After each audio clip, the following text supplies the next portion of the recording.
Apa yang dapat dibayangkan dan dipercaya pikiran manusia dapat dicapai. Pernahkah Anda berpikir jika ini benar, mungkin satu-satunya yang bertanggung jawab atas keterpurukan Anda adalah diri Anda sendiri? Tapi tenang, ini bukan tuduhan, ini justru pembebasan. Karena jika Anda sendiri yang menciptakan penjara mental ini, berarti Anda juga punya kunci untuk keluar, dan saya akan menunjukkan caranya. Anda mungkin berada di titik terendah sekarang, tetapi semuanya berawal dari satu keputusan. Bukan keputusan biasa, seperti janji-janji yang sudah Anda buat pada diri sendiri dan tak pernah ditepati, melainkan keputusan yang teguh, sadar, tanpa ruang untuk mundur. Yang benar adalah sebagian besar orang tak pernah beranjak dari tempatnya karena selalu menunggu waktu yang tepat. Tapi saya bertanya, kapan terakhir kali waktu yang tepat itu benar-benar datang dalam hidup Anda? Ia tak pernah datang, karena tak ada waktu yang sempurna. Hanya ada saat Anda memutuskan secara final bahwa Anda tak mau lagi berada di tempat Anda sekarang. Berapa kali Anda mengulang pada diri sendiri, Senin depan saya mulai, bulan depan saya akan berubah. Kalau saya sudah punya uang lebih, akan berbeda. Dan ketika Senin tiba, ketika bulan berganti, ketika kesempatan muncul, Anda masih terjebak dalam kebiasaan yang sama. Itulah jebakan penundaan. Dan harganya mahal, karena setiap hari yang Anda lewatkan adalah satu hari kurang dalam hidup Anda untuk mengubah realitas. Napoleon Hill mengatakan setiap pencapaian dimulai dengan keputusan. Dia sendiri membuktikannya. Ketika masih menjadi reporter muda, ia berkesempatan mewawancarai Andrew Carnegie, salah satu orang terkaya dan paling berpengaruh di zamannya. Dalam pertemuan itu, Hill menerima tantangan, mempelajari kehidupan pria dan wanita paling sukses di dunia selama lebih dari 20 tahun dan mencatat hukum-hukum kesuksesan. Bisakah Anda bayangkan beban keputusan itu? Seorang pemuda miskin, tanpa sumber daya, tanpa jaminan, menerima komitmen yang akan mengubah arah hidupnya sepenuhnya. Ia bisa saja ragu, bisa saja mengatakan tidak, bisa saja meyakinkan dirinya sendiri bahwa ia tak mampu, tapi ia memutuskan. Dan keputusan itulah yang mengubah seorang jurnalis sederhana menjadi salah satu penulis paling berpengaruh sepanjang masa. Sekarang saya bertanya, berapa kali Anda ragu dan membiarkan kesempatan terlewat karena menunggu merasa siap? Keraguan adalah pencuri mimpi terbesar. Dan yang menarik, bahkan ketika Anda tidak memutuskan, Anda sudah memutuskan. Anda memilih untuk tetap berada di tempat Anda sekarang, terkurung di titik terendah. Penelitian modern membuktikannya. Studi perilaku menunjukkan bahwa 92% orang yang membuat resolusi tahun baru meninggalkan tujuan mereka dalam beberapa minggu pertama. Bukan karena mereka tidak mampu, tetapi karena mereka tidak pernah benar-benar memutuskan. Mereka hanya menginginkan, dan keinginan tidak menggerakkan gunung. Yang menggerakkan gunung adalah keputusan yang teguh, disertai tindakan yang konsisten. Dan jika Anda merasa memutuskan itu berisiko, pikirkan risiko yang ada dalam tidak memutuskan. Berdiam diri, menunggu keberuntungan, menjalani hidup seadanya, itu juga sebuah keputusan. Dan justru keputusan itulah yang membuat ribuan orang terlilit hutang, frustrasi, dan terjebak dalam pekerjaan yang mereka benci. Berapa banyak orang yang Anda kenal menghabiskan seluruh hidupnya mengeluh, tetapi tidak pernah berani untuk berhenti. Memutuskan memang berisiko, ya, tetapi tidak memutuskan jauh lebih mahal harganya. Ketika Anda mengambil keputusan nyata, itu seperti membakar kapal di belakang Anda. Tidak ada jalan kembali, hanya satu jalan yang mungkin, maju. Disitulah Anda mulai menarik situasi, orang, dan kesempatan baru yang sebelumnya tampak tak terlihat. Hidup, entah bagaimana, merespons komitmen. Jadi saya ingin memprovokasi Anda sekarang. Keputusan apa yang telah Anda tunda? Perubahan apa yang Anda tahu perlu Anda lakukan, tetapi selalu membuat alasan untuk menundanya. Mungkin itu mengubah hubungan Anda dengan uang, mungkin itu menjaga kesehatan Anda, mungkin itu berhenti menerima sesuatu yang kurang dari yang pantas Anda dapatkan dalam hubungan Anda. Apapun itu, saatnya sekarang. Jangan menunggu kondisi berubah. Jangan menunggu seseorang datang menyelamatkan Anda. Pikirkan baik-baik. Jika Napoleon Hill menunggu merasa siap, mungkin ia tak akan pernah menulis buku yang menginspirasi jutaan orang. Jika Andrew Carnegie menunggu keadaan yang sempurna, mungkin ia tak akan pernah membangun imperiumnya. Dan jika Anda terus menunggu, di mana Anda akan berada 5 tahun dari sekarang? Keputusan adalah percikan yang menyalakan mesin perubahan. Tanpanya tidak ada yang terjadi. Dengannya semuanya menjadi mungkin. Pilihlah dan pilihlah hari ini, karena hidup Anda tidak akan berubah dengan sendirinya. Dan jika Anda masih ragu, ingatlah ini. Titik terendah hanyalah tempat Anda menyadari bahwa Anda tidak punya tempat lagi untuk menggali. Satu-satunya jalan adalah ke atas. Dan jalan itu dimulai dengan keputusan Anda. Tidak ada pencapaian besar yang terjadi tanpa rasa sakit, kesulitan, dan kejatuhan terlebih dahulu. Ketangguhan bukanlah kata yang indah untuk diunggah di media sosial. Itu adalah kekuatan yang memisahkan mereka, yang membangun kembali hidup mereka dari mereka yang tetap terpuruk. Yang benar adalah titik terendah bukanlah hanya tempat penderitaan, tetapi juga tempat Anda menemukan jati diri Anda sebenarnya. Mudah untuk percaya pada diri sendiri ketika semuanya berjalan lancar, tetapi ketika semuanya tampak tidak berfungsi, ketika keuangan Anda bermasalah, ketika Anda ditolak, ketika rasa takut akan kebangkrutan atau kesepian mencengkeram dada Anda, disitulah kehidupan menguji kemampuan Anda untuk terus maju. Berapa kali Anda berpikir untuk menyerah karena sepertinya tidak ada yang berhasil? Hal ini terjadi pada hampir semua orang. Sebuah survei dari American Psychological Association mengungkapkan bahwa 91% orang pernah mengalami stres yang sangat besar terkait uang sehingga mereka berpikir untuk meninggalkan rencana mereka. Masalahnya adalah sebagian besar benar-benar menyerah. Menyerah karena percaya bahwa kegagalan adalah akhir, padahal sebenarnya kegagalan hanyalah latihan untuk kemenangan. Lihatlah kisah Walt Disney. Sebelum menciptakan kerajaan yang kita kenal sekarang, ia mengalami kebangkrutan, penolakan, dan dipecat dari sebuah surat kabar dengan alasan ia kurang kreativitas. Bayangkan jika ia menerima vonis itu, jika ia percaya bahwa ia tidak kreatif, dunia tidak akan pernah mengenal Mickey Mouse dan jutaan orang tidak akan pernah mengalami keajaiban yang ia putuskan untuk ciptakan.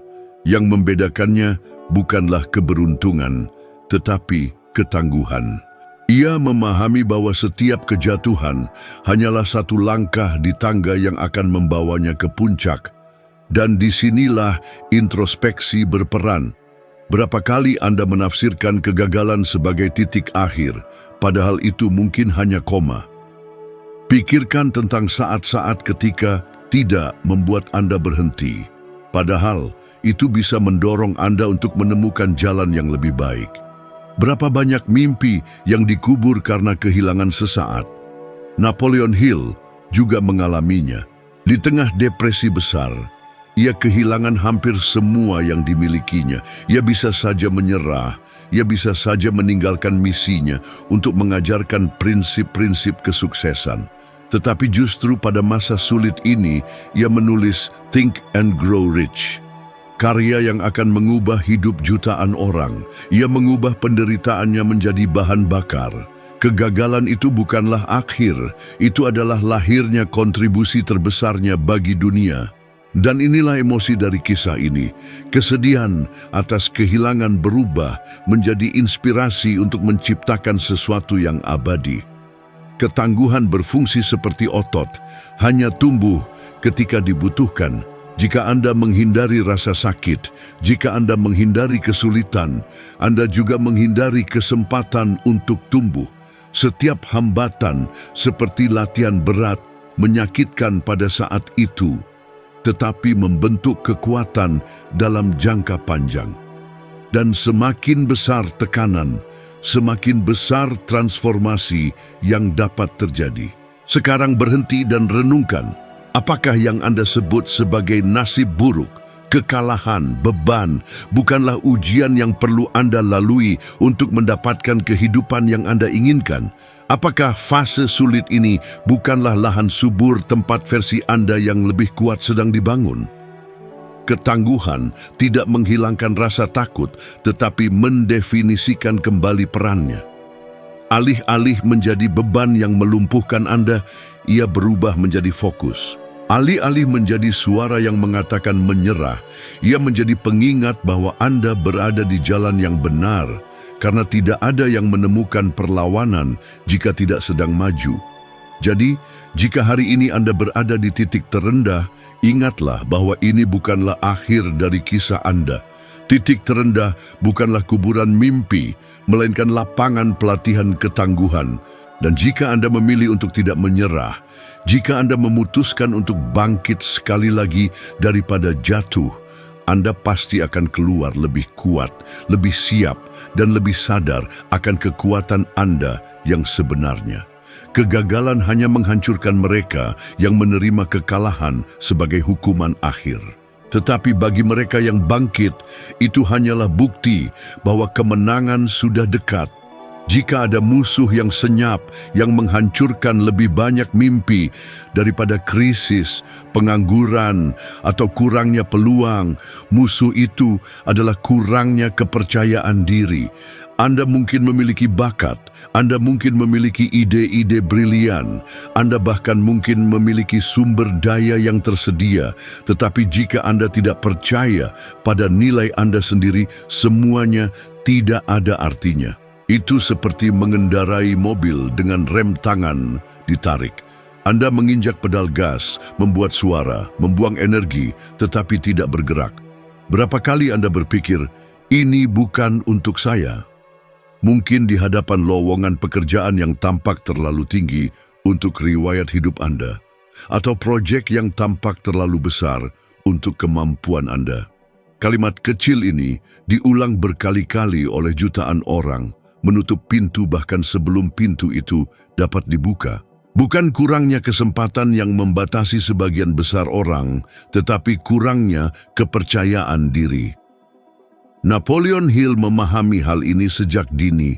Ia tumbuh di daerah miskin tanpa prospek besar, tetapi ia percaya bahwa ia dapat menjadi penulis yang mampu memengaruhi dunia. Dan bahkan ketika ia menerima penolakan, bahkan ketika ia mengalami kesulitan keuangan, ia terus memelihara kepercayaan ini.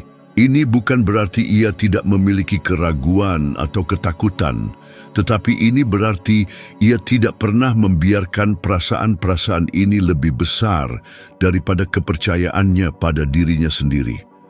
Kepercayaan inilah yang menjadi bahan bakarnya untuk terus menulis, mewawancarai tokoh-tokoh besar, dan akhirnya meninggalkan warisan yang telah melewati generasi.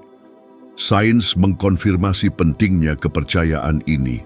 Penelitian yang dilakukan oleh Universitas Stanford menunjukkan bahwa orang-orang dengan pola pikir pertumbuhan, yaitu mereka yang percaya bahwa mereka dapat berkembang dan belajar, memiliki 34% lebih banyak peluang untuk mencapai tujuan mereka daripada mereka yang percaya bahwa mereka terjebak pada keterbatasan mereka. Ini berarti bahwa percaya pada diri sendiri bukanlah hanya pemikiran positif, tetapi strategi terbukti untuk meningkatkan peluang keberhasilan Anda. Tetapi percaya pada diri sendiri bukanlah rumus ajaib, itu adalah latihan harian. Bayangkan melihat ke cermin dan alih-alih melihat kekurangan Anda, melihat potensi Anda, berapa kali Anda ingat untuk memperkuat kualitas Anda sendiri? Sebagian besar orang mengulangi kritik, Mengingat kesalahan dan menghidupkan kembali kegagalan menciptakan identitas yang rapuh dan tidak percaya diri. Tetapi identitas adalah pilihan. Anda dapat memutuskan untuk memperkuat hari demi hari citra seseorang yang mampu, tangguh, dan pantas mendapatkan prestasi. Pikirkan berapa banyak seniman, pengusaha, dan atlet yang diabaikan sebelum mereka menjadi terkenal. Yang membuat mereka bertahan adalah kepercayaan batin itu. Mereka terus maju bahkan ketika tidak ada orang lain yang percaya. Dan pertanyaan yang tersisa adalah, jika mereka bisa, mengapa Anda tidak bisa? Kritik diri yang berlebihan adalah penjara yang tak terlihat. Berapa banyak kesempatan yang telah Anda lewatkan karena meyakinkan diri sendiri bahwa Anda belum siap? Berapa banyak proyek yang tersimpan karena suara batin mengatakan bahwa Anda tidak cukup baik? Yang benar adalah tidak ada seorang pun yang pernah merasa benar-benar siap. Dunia tidak menunggu kesempurnaan. Dunia menanggapi kepercayaan diri. Inilah kunci utamanya. Kepercayaan diri bukan berarti arogansi, bukan berarti menganggap diri lebih baik daripada orang lain. Ini berarti menyelaraskan pandangan Anda tentang diri sendiri dengan potensi Anda yang sebenarnya. Ini berarti memberi diri Anda kesempatan untuk mencoba, untuk membuat kesalahan, untuk belajar, dan untuk tumbuh. Dan itulah yang memisahkan mereka, yang mewujudkan dari mereka yang hanya bermimpi. Jika saat ini Anda merasa berada di titik terendah, langkah pertama untuk bangkit adalah mengubah cara pandang Anda tentang diri sendiri. Mulailah dengan mengulang-ulang afirmasi positif. Saya mampu, saya berharga, saya akan berhasil. Kata-kata ini bukan sekadar motivasi semata, melainkan benih-benih harapan. Dan seperti benih lainnya, ia perlu disiram dengan konsistensi hingga tumbuh menjadi akar yang kuat. Dunia tidak sedang menunggu versi sempurna Anda. Dunia menunggu versi Anda yang percaya mampu memulai meskipun diliputi rasa takut. Dan saat Anda memilih untuk benar-benar percaya pada nilai diri Anda, segalanya di sekitar Anda akan mulai tertata. Karena ketika Anda mengubah cara pandang Anda terhadap diri sendiri, Anda juga mengubah cara orang lain memandang Anda. Percayalah pada diri Anda meskipun tidak ada orang lain yang percaya. Karena pada akhirnya, satu-satunya suara yang benar-benar dapat membawa Anda keluar dari titik terendah adalah suara Anda sendiri. Ada kekuatan tak terlihat yang memisahkan mereka yang meraih hasil luar biasa dari mereka yang hanya terombang-ambing. Dan kekuatan itu bernama tujuan yang jelas. Tanpa tujuan yang jelas, hidup akan menjadi seperti perahu tanpa kemudi. Setiap angin akan mendorong, setiap gangguan akan tampak seperti jalan, dan pada akhirnya Anda akan tersesat di lautan aktivitas yang tidak mengarah kemanapun. Pernahkah Anda merasakan sibuk sepanjang waktu, tetapi ketika melihat ke belakang, Anda menyadari bahwa Anda tidak maju dalam hal yang benar-benar penting? Itu terjadi karena kurangnya arah. Memiliki tujuan yang jelas seperti membawa kompas internal. Itu adalah mengetahui kemana harus pergi, bahkan ketika segalanya tampak kacau. Coba pikirkan sejenak. Berapa kali Anda mengatakan ya pada hal-hal yang tidak Anda inginkan, hanya karena Anda tidak memiliki kejelasan tentang apa yang benar-benar Anda inginkan dalam hidup? Kata ya itu mencuri energi Anda, membebani Anda, dan menciptakan ilusi kemajuan. Padahal sebenarnya Anda hanya berputar-putar. Napoleon Hill selalu menekankan bahwa semua orang sukses yang pernah diwawancarainya memiliki tujuan yang jelas. Andrew Carnegie, Thomas Edison, Henry Ford, mereka semua tahu persis apa yang ingin mereka bangun, bahkan sebelum mereka memiliki sumber daya untuk mewujudkannya. Dan Hill terinspirasi oleh mereka juga mengambil prinsip ini untuk dirinya sendiri. Bukan kebetulan bahwa ketika menerima tantangan dari Andrew Carnegie untuk mempelajari para jenius terbesar di zamannya selama 20 tahun, ia menganggapnya sebagai misi hidupnya.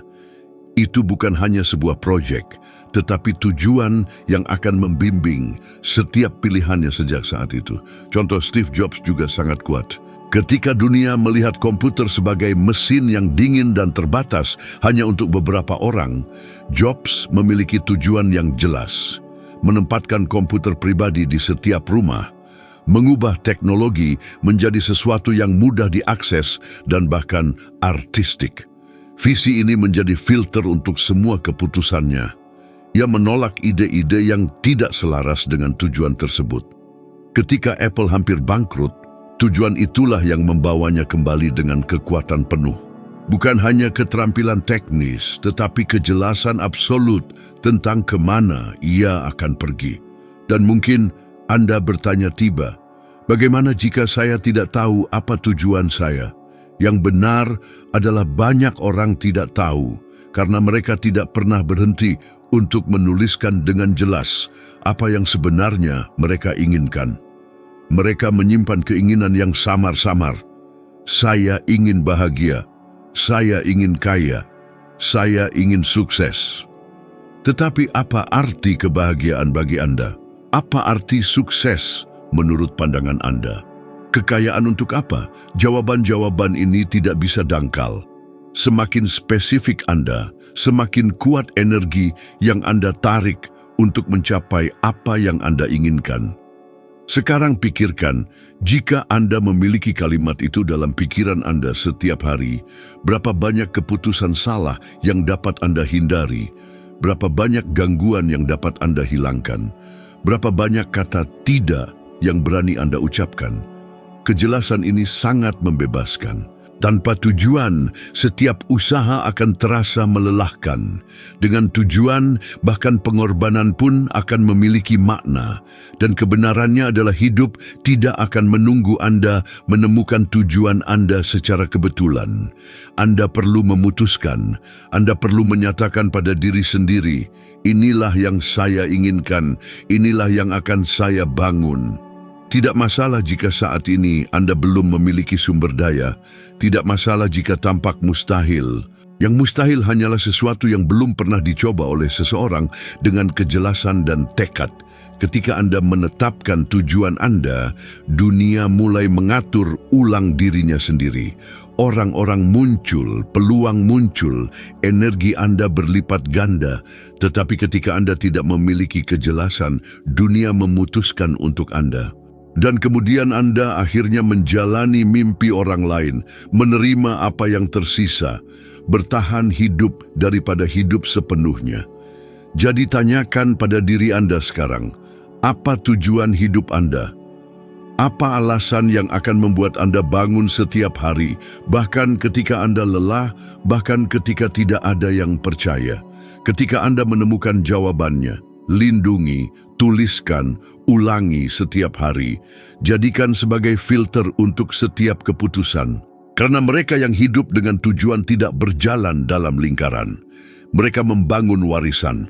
Gairah adalah api yang menjaga nyala tetap menyala ketika semuanya tampak gelap. Tanpa itu, setiap perjalanan akan menjadi terlalu berat, terlalu monoton, hampir tak tertahankan. Berapa banyak orang yang Anda kenal yang menghabiskan bertahun-tahun dalam pekerjaan yang tidak mereka sukai, menghitung menit hingga akhir pekan atau liburan, hanya untuk merasakan sedikit kelegaan. Itu adalah hidup dalam mode otomatis. Itu adalah ada tanpa benar-benar hidup. Kurangnya gairah adalah salah satu alasan terbesar mengapa begitu banyak orang merasa hampa. Bahkan ketika tampaknya memiliki segalanya, gaji, stabilitas, bahkan pengakuan. Tetapi pada dasarnya ada sesuatu yang hilang, tidak ada energi yang membuat Anda bangun dari tempat tidur dengan penuh semangat. Gairah bukanlah hal yang opsional, itu adalah yang mengubah pekerjaan menjadi misi, usaha menjadi kesenangan, rintangan menjadi bahan bakar. Sains membuktikan hal ini. Sebuah penelitian yang dilakukan oleh Gallup menunjukkan bahwa 85% orang di dunia tidak merasa terlibat dalam apa yang mereka lakukan secara profesional. Ini berarti bahwa sebagian besar orang hanya bertahan hidup dan tidak hidup dengan intensitas. Sekarang, pikirkan bersama saya. Bagaimana seseorang dapat mencapai hasil luar biasa jika tidak merasakan kesenangan dalam prosesnya? Sekarang pikirkan tentang diri Anda. Apa yang membuat Anda bersemangat? Apa yang akan membuat Anda berdedikasi bahkan jika tidak ada pengakuan langsung?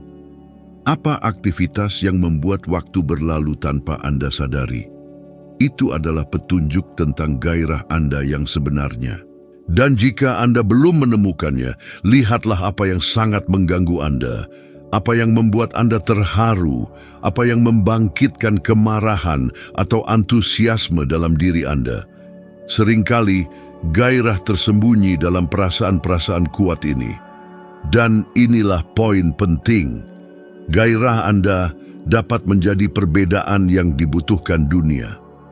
Berapa banyak proyek luar biasa yang tidak pernah terwujud karena mereka yang memimpikannya tidak mencurahkan hati mereka ke dalamnya. Dan berapa banyak gerakan besar yang lahir karena seseorang memutuskan untuk mengikuti apa yang mereka cintai, bahkan ketika tidak ada yang percaya. Orang-orang yang hidup dengan gairah menginspirasi orang lain, dan ini menciptakan siklus transformasi yang kuat. Oleh karena itu, saya ingin menantang Anda. Selama beberapa hari ke depan, mulailah mengamati rutinitas Anda dan identifikasi momen-momen ketika Anda merasakan energi Anda meningkat. Sadari apa yang benar-benar memotivasi Anda. Bisa jadi membantu orang lain, menciptakan sesuatu, mengajar, membangun, memecahkan masalah, tidak masalah. Tetapi ketika Anda menemukan titik itu, jangan abaikan. Rawatlah, beri makan, ubah menjadi tindakan harian. Lagi pula, hidup terlalu singkat untuk dijalani tanpa gairah. Dan Anda tidak hanya ada di sini untuk bertahan hidup, Anda ada di sini untuk meninggalkan jejak. Dan Anda hanya dapat melakukan itu ketika Anda menemukan dan menjalani apa yang membakar semangat dalam diri Anda dengan intensitas. Karena gairah adalah itu. Bahan bakar yang mengubah hidup Anda menjadi sebuah kisah yang layak untuk dikenang. Transformasi dimulai dari dalam diri Anda pada saat Anda memutuskan untuk mengambil kendali dan menyelaraskan hidup Anda dengan tujuan yang lebih besar. Inilah titik balik yang sebenarnya, karena ketika pikiran Anda berubah, segalanya di sekitar Anda pasti akan mulai berubah juga. Sekarang, agar Anda tidak berhenti di sini dan melanjutkan perjalanan Anda, video berikutnya yang muncul di layar akan membantu Anda naik satu tingkat lagi dalam evolusi kebijaksanaan Anda untuk menjadi 1% lebih baik dari Anda sekarang. Terima kasih banyak telah bersama saya sampai di sini, dan saya akan menantikan Anda di video berikutnya.